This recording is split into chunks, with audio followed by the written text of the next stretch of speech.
नमस्कार विद्यार्थी मित्रांनो, अलीकडे युनिफॉर्म सिव्हिल कोड अर्थात समान नागरी कायदा याच्यावरती अनेक राज्यामध्ये चढाओढ चालू आहे असं म्हणलं तर ते चुकीचं नाही. कारण अनेक दिवसापासून आपण युनिफॉर्म सिव्हिल कोडची चर्चा ऐकतो. मित्रांनो, आपल्या देशाच्या राज्यघटनेमध्ये आर्टिकल 44 म्हणजे 44 कलमामध्ये समान नागरी कायद्याची तरतूद आहे.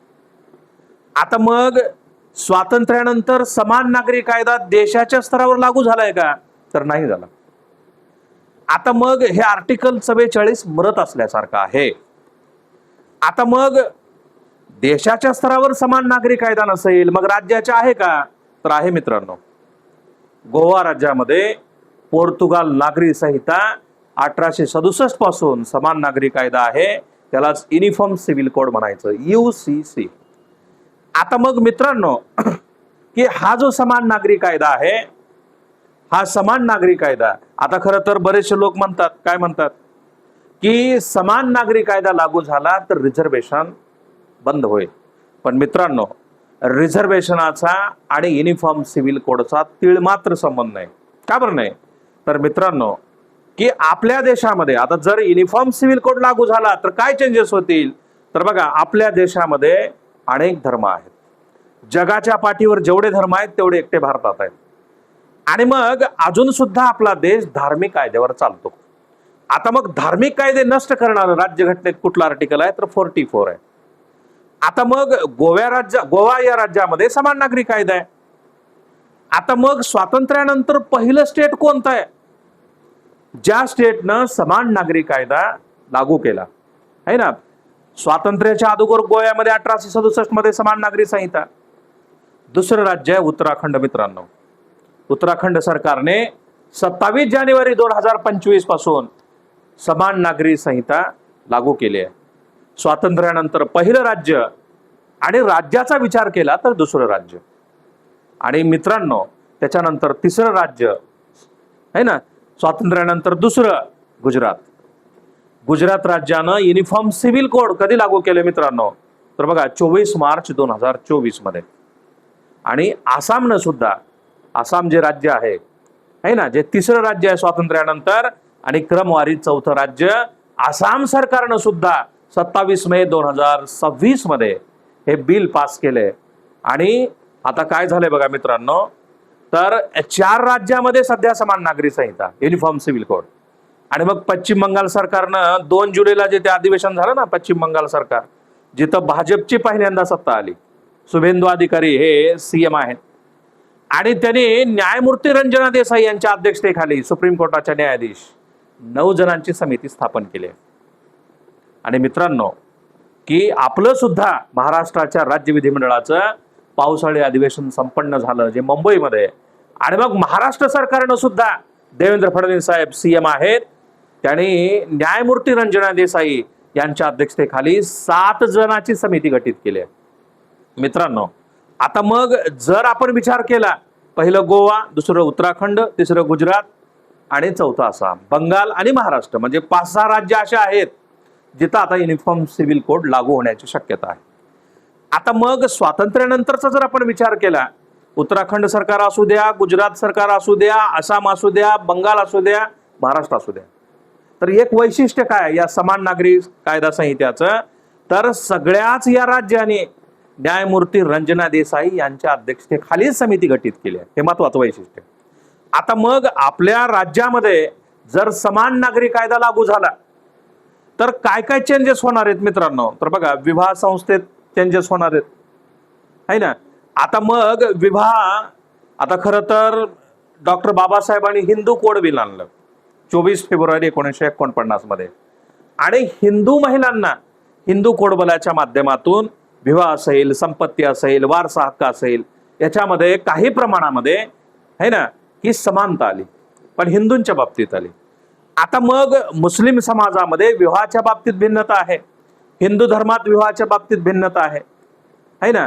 हिंदू धर्मामध्ये एकच पत्नी, है ना, एक पत्नी, एक वचनी, एक बाणी, है ना, प्रभू रामाचा आपण चरण हिंदू धर्मात पाळतो. पण मित्रांनो, इस्लाम धर्मामध्ये त्यांचे शर्यतचे कायदे आहेत.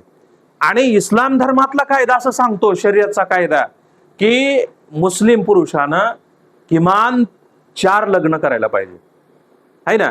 आता मग जर समान नागरी कायदा लागू झाला तर विवाह संस्थेत एक वाक्यता येईल, आहे ना. बहुपत्नी पद्धत याला हा समान नागरी कायदा लागू करत नाही.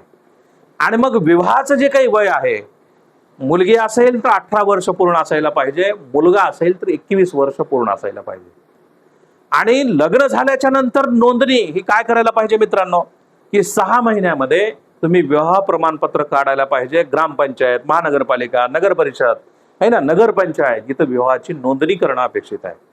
आणि अलीकडे आहे ना, आपल्या समाजामध्ये, आपल्या देशामध्ये, अनेक राज्यामध्ये लिव्ह इन रिलेशनशिप म्हणजे लग्न न करता एकत्रित राहतात मुलगा आणि मुलगी.